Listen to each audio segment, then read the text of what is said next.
Neste vídeo, eu vou mostrar exatamente o que você tem que fazer quando receber um auto de infração da Receita Federal do Brasil. Eu sou o Arlen Silva, auditor fiscal da Receita Federal, e seja bem-vindo ao canal Tributário na Prática. Se você estiver procurando informações sobre notificação de lançamento da malha do Imposto de Renda da Pessoa Física, você deve ver outro vídeo. Eu tenho um vídeo aqui no canal, que eu vou deixar o link aqui na descrição. É um vídeo mais curto que fala exatamente sobre esse assunto. Agora, receber um auto de infração, eu vou explicar aqui neste vídeo o que você tem que fazer. Receber um auto de infração, a pergunta que você tem que fazer é: você concorda com o auto? Se a resposta for sim, o que você tem que fazer é pagar ou parcelar.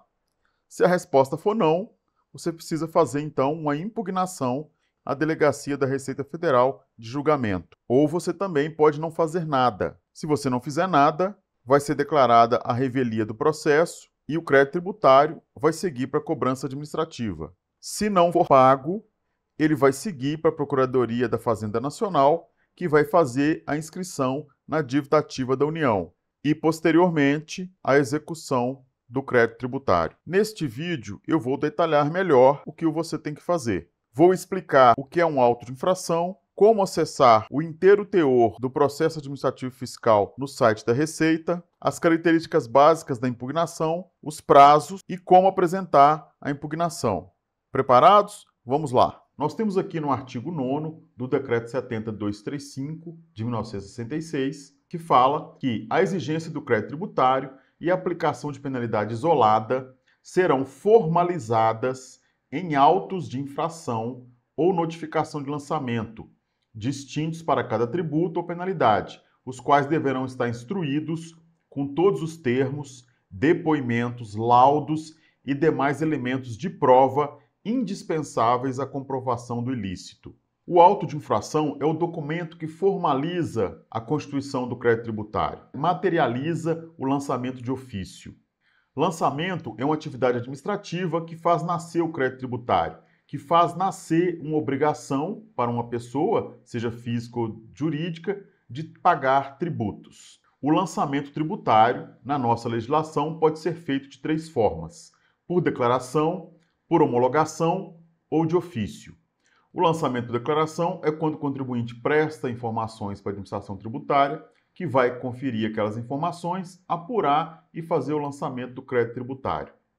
Exemplo de lançamento por declaração é o ITCMD, Imposto sobre Transmissão, Causa-Mortes e Doações. É um tributo estadual e é feito mediante declaração. O lançamento por homologação é quando o contribuinte apura e recolhe o tributo sem o prévio exame da autoridade administrativa. Exemplo de lançamento por homologação, temos o Imposto de Renda das Pessoas Físicas, que apesar do contribuinte entregar uma declaração de ajuste anual, ele é um lançamento por homologação. No lançamento por homologação, o pagamento extingue o crédito sob condição resolutória da ulterior homologação ao lançamento. A Fazenda Pública tem 5 anos para examinar o lançamento. Decorrido esse prazo, o lançamento estará homologado definitivamente. O lançamento de ofício é quando não há uma participação direta do contribuinte na apuração do tributo. Por exemplo, o IPTU, o Imposto sobre Propriedade Predial Territorial Urbana, o município tem informações sobre os imóveis, sobre os proprietários desses imóveis e faz o lançamento mediante essas informações, emitindo então a conhecida guia de IPTU. Outra forma de fazer o lançamento de ofício é no caso, por exemplo, da administração tributária, verificar que houve insuficiência de recolhimento de tributos. Exemplo disso é o auto de infração, que é o documento que materializa a constituição do crédito tributário no caso de lançamento de ofício por fiscalização. O artigo 10 do Decreto 70.235 traz ali os requisitos obrigatórios de um auto de infração. Esse decreto, o Decreto 70.235, é o decreto do Processo Administrativo Fiscal Federal. Cada ente da federação vai precisar ter sua própria legislação sobre PAF. Vamos ver aqui o artigo 10. O auto de infração conterá obrigatoriamente a qualificação do autuado, o local, a data e a hora da lavratura, a descrição do fato, a disposição legal infringida e a penalidade aplicável, a determinação da exigência e a intimação para cumpri-la ou impugná-la no prazo de 30 dias, a assinatura do autuante e a indicação de seu cargo e função e o número de matrícula. No caso federal, o autuante é o servidor do cargo de auditor fiscal da Receita Federal. No artigo 11, temos os requisitos obrigatórios para notificação de lançamento. A qualificação do notificado, o valor do crédito tributário e o prazo para recolhimento da impugnação. A disposição legal infringida, se for o caso. A assinatura do chefe do órgão, expedidor ou de outro servidor autorizado e a indicação de seu cargo, função e o número de matrícula. Prescinde de assinatura a notificação de lançamento emitida por processo eletrônico. Aqui no inciso 4, esse chefe do órgão também é sempre um auditor fiscal da Receita Federal. Mas qual a diferença entre um auto de infração e uma notificação de lançamento? O auto de infração é utilizado quando existe um procedimento formal de fiscalização. O contribuinte é informado que a fiscalização foi iniciada, é solicitado do contribuinte documentos, explicações, e ao final, se a autoridade tributária verificar que houve insuficiência, omissões, infrações à legislação fiscal, ele vai então emitir um auto de infração, constituindo o crédito tributário. A notificação de lançamento é quando há uma apuração interna, não há necessidade da abertura de um procedimento formal de fiscalização. A Receita Federal, no caso, vai fazer cruzamento ali de informações e, se verificar que houve insuficiência de recolhimento, infração fiscal, vai emitir então a notificação de lançamento. Um exemplo é a malha fiscal do imposto de renda das pessoas físicas. Identificar um auto de infração é bem fácil. Ele tem aqui no título o nome, auto de infração. Notificação fiscal, a mesma coisa. Vem no título aqui, notificação de lançamento. Então, é muito difícil você confundir um auto de infração ou uma notificação de lançamento com outro documento emitido pela Receita Federal. Antes até de decidir o que fazer com o auto de infração, é importante que você faça algumas consultas. Consultar a legislação sobre PAF do ente federado. Como eu disse, cada ente federado tem sua própria legislação sobre PAF. Elas são muito parecidas, mas pode haver ali alguma diferença e essa diferença pode ser importante para você tomar a decisão correta. Verificar os requisitos obrigatórios, verificar se o auto de infração está de acordo com os requisitos obrigatórios exigidos pela legislação. Importantíssimo também é consultar o inteiro teor do processo. Eu diria que isso é obrigatório. Lá no processo pode ter documentos que não estão junto com o auto de infração. Por exemplo, documentos fornecidos por terceiros, diligências feitas em instituições financeiras. Então, para você fazer uma boa defesa, você tem que conhecer o inteiro teor do processo. Tudo que é falado, todos os documentos. E como é que você tem acesso ao processo? Lá no portal ECAC da Receita Federal. Você pode acessar, então, o portal ECAC por meio de código de acesso ou por meio do acesso da conta GovBR. Após fazer essas consultas, você já pode, então, decidir o que fazer com o seu auto de infração. Vamos dar uma olhada aqui nesse fluxo de decisão. O contribuinte recebeu auto de infração. Ele concorda com o auto de infração? Se a resposta for sim, o que ele deve fazer é pagar ou parcelar.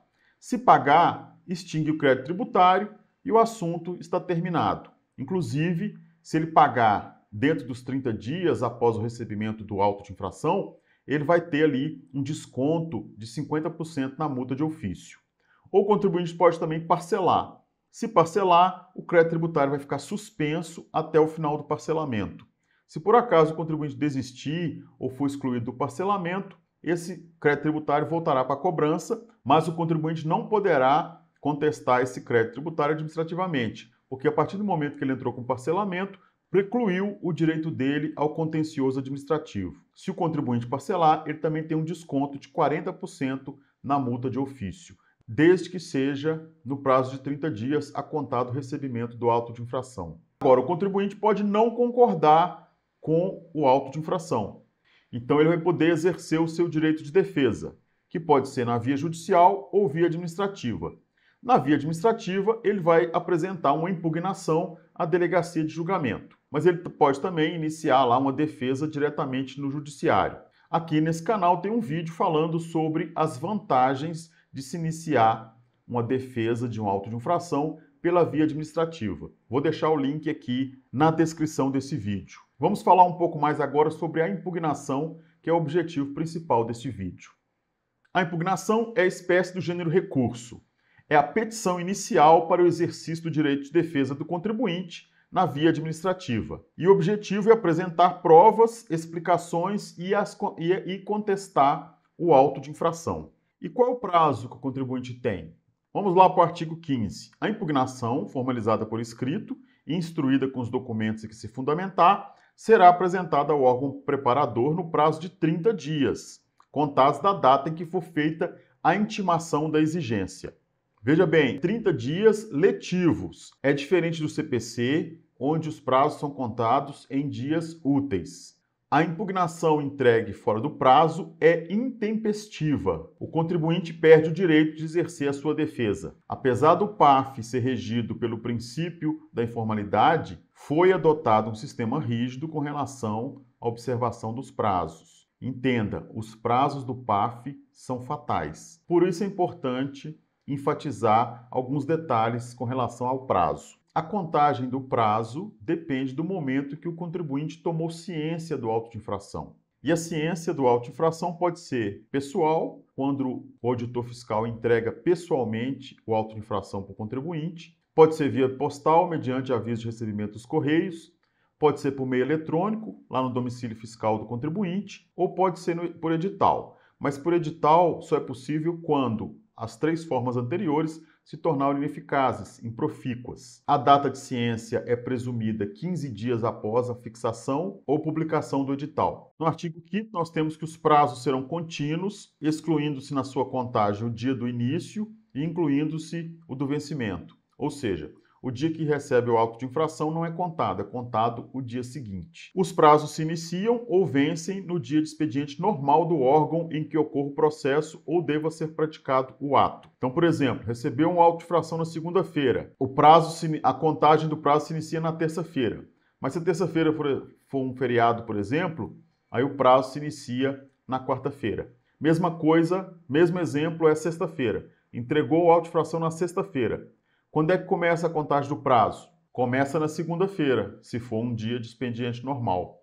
Após o prazo se iniciar, ele não se interrompe. Ou seja, finais de semana ou feriados não interrompe a contagem do prazo. Os prazos são contínuos, são dias letivos. Se o prazo se encerrou num dia não útil, que não há expediente normal, então a entrega pode ser feita no dia seguinte. Por exemplo, o 30º dia de contagem do prazo foi num sábado, então você pode entregar a impugnação ainda na segunda-feira. Conhecendo então o prazo, nós vamos falar agora um pouco dos efeitos da impugnação. A impugnação tempestiva instaura a fase litigiosa do processo administrativo fiscal. A impugnação tempestiva suspende de forma imediata e automática a cobrança do crédito tributário. Na via administrativa, não é necessário solicitar a suspensão do crédito tributário. Ela já é automática, diferente do judiciário, onde o contribuinte precisaria conseguir um ato determinando a suspensão do crédito tributário. Outro efeito é a suspensão da fluência do prazo prescricional. Durante o contencioso administrativo, enquanto ele durar, a fluência do prazo prescricional ficará congelada. Por isso, não importa quanto durar o processo administrativo, que quando aquele crédito se tornar definitivo, ele será cobrado normalmente. Agora vamos falar de algumas características da impugnação. Lá no artigo 16 do Decreto 7235, nós temos: a impugnação mencionará a autoridade julgadora a quem é dirigida a impugnação.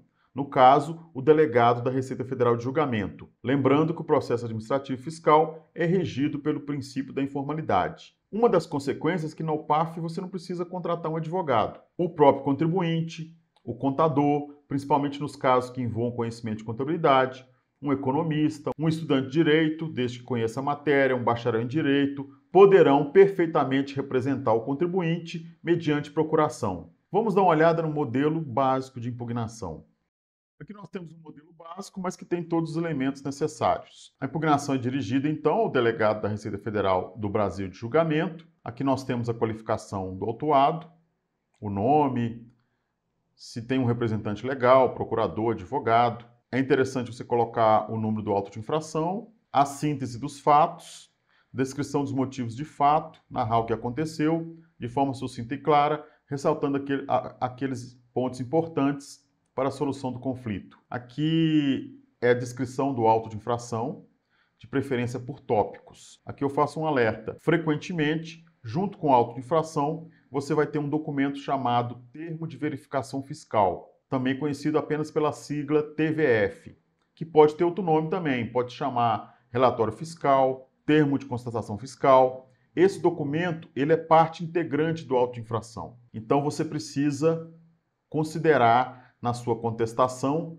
tanto o documento chamado auto de infração como o documento que vem anexo, que faz parte daquele auto de infração. É interessante você fazer a síntese dos fatos por tópicos para que você depois possa contestar cada um dos tópicos. Assim fica mais organizado. Depois da síntese dos fatos, você vai tratar das questões preliminares, que são as alegações de vícios processuais, cerceamento de direito de defesa, incompetência da autoridade, decadência, tempestividade. Ou seja, pode-se alegar tudo aquilo que precisa ser dito antes da apreciação do mérito. Qualquer informação que, sem discutir necessariamente as razões da autuação, possa anular ou modificar a decisão da autoridade administrativa. Aqui tem uma observação: em face da ausência de competência do julgador administrativo para manifestar a respeito de arguição de inconstitucionalidade e ilegalidade de atos legais, o impugnante não deve tratar desses temas. O julgador administrativo não é competente para tratar de inconstitucionalidade e ilegalidade. Aqui tem um exemplo de uma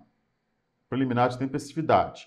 Foi apresentado o auto de infração na data tal e, como contribuinte, a impugnante deseja recorrer à esfera administrativa. Para tanto, apresentou a presente impugnação na data tal e, portanto, é tempestiva. Essa é uma preliminar muito frequente e também importante. É frequente também que ela venha até antes aqui da síntese dos fatos. Ela é importante por vários motivos, mas, por exemplo, um prazo de impugnação que vence no final de semana ou num dia de feriado municipal, então é importante você declarar aqui a tempestividade da impugnação. E se você declarar a tempestividade da impugnação, a unidade preparadora vai se abster em avaliar se é tempestivo ou não e remeterá essa responsabilidade para o julgador de primeira instância. Depois das questões preliminares, vem as questões de mérito, que é a descrição do direito em que se fundamenta, os pontos de discordância e as razões e provas que possuir. Anexar à impugnação cópia de documentação comprobatória das alegações, resumir pontualmente os principais tópicos da contestação apresentada. Também é na impugnação que se faz solicitação e fundamentação dos pedidos de diligência e perícias. Nisso eu vou falar mais adiante, mas vou enfatizar que todos os argumentos devem ser trazidos à impugnação, todos os assuntos devem ser debatidos, todos os documentos e provas devem ser incluídos na impugnação, sob o risco de preclusão, ou seja, perdeu o direito porque perdeu a oportunidade de discutir o assunto. Na sequência vem os pedidos, aqui uma sugestão de texto: à vista do exposto, demonstrada a insubsistência e improcedência total ou parcial do lançamento, requer que seja acolhida a presente impugnação. Nesses termos, pede deferimento. Esse é um modelo bastante comum de impugnação. Eu acrescentaria aqui só uma observação, que é evitar a linguagem rebuscada. Vamos voltar aqui para os slides. Dando continuidade às características da impugnação, o artigo 16 determina que a impugnação mencionará as diligências ou perícias que o impugnante pretendam sejam efetuadas, expostos os motivos que as justifiquem, com a formulação dos quesitos referentes aos exames desejados, assim como, no caso de perícia, o nome, o endereço e a qualificação profissional do seu perito. É na impugnação que se solicita diligência e perícia. E elas precisam ser fundamentadas. O pedido não é de aceitação automática. O julgador poderá deferir ou indeferir um pedido de diligência ou perícia. Por isso que não é uma boa estratégia você deixar para apresentar documentos numa eventual diligência que pode vir a não acontecer. Inclusive, a preclusão fica muito clara aqui no parágrafo 4º do artigo 16. A prova documental será apresentada na impugnação, precluindo o direito de o impugnante fazê-lo em outro momento processual, a menos que fique demonstrada a impossibilidade de sua apresentação oportuna por motivo de força maior, refira-se a fato ou direito superveniente, destine-se a contrapor fatos ou razões posteriormente trazidos aos autos. Essa letra C aqui é quando há uma diligência, uma perícia que traz novas informações e então o contribuinte precisa de um prazo para apresentar as contrarrazões àquelas novas informações. Outro fato aqui é a matéria não impugnada. O artigo 17 determina que considerar-se-á não impugnada a matéria que não tenha sido expressamente contestada pelo impugnante. A matéria que não for impugnada será apartada do processo e seguirá para cobrança em separado. Apenas a parte impugnada seguirá para o julgamento administrativo, mesmo porque o contribuinte pode concordar com uma parte do auto de infração. Por exemplo, digamos que tem um auto de infração que tem duas matérias, omissão de receita e de despesas não dedutíveis. O contribuinte pode concordar com o auto de infração na parte de omissão de receita e não impugnar. Aquilo então vai ser apartado e seguir para a cobrança administrativa. Já a parte de despesas não dedutíveis, ele não concorda com a auto-infração, vai impugnar e vai seguir para o julgamento administrativo. E como é que a impugnação é apresentada? A impugnação é apresentada obrigatoriamente em meio digital, lá no portal ECAC, pelas pessoas jurídicas tributadas pelo lucro real, lucro arbitrado e lucro presumido. As demais pessoas jurídicas e pessoas físicas podem apresentar a impugnação no formato digital lá no portal ECAC, mas também podem entregar a impugnação, seja no formato digital ou em papel, nas unidades de atendimento da Receita Federal. O portal ECAC pode ser acessado por meio de código de acesso ou pelo acesso da conta gov.br. Acessou o portal ECAC, você vai ver aqui no menu da esquerda processos digitais e processo. Encontrando o processo, o processo de exigência, o que contém o auto de infração, o contribuinte vai solicitar a juntada de documento a esse processo. Vai fazer a juntada da impugnação e também de todos os documentos que fazem parte da defesa. Vou deixar aqui um link do manual do e-processo na descrição aqui do vídeo. Obrigado àqueles que assistiram até o final. Eu sou o Arlen Silva. E se você gostou desse vídeo, dê um like, se inscreva no canal e acione o sininho para você receber notificação de novos vídeos. Fique também à vontade para fazer comentários, sugestão de novos vídeos ou até mesmo perguntas que eu responderei o mais rápido possível. Até o próximo vídeo aqui no canal Tributário na Prática.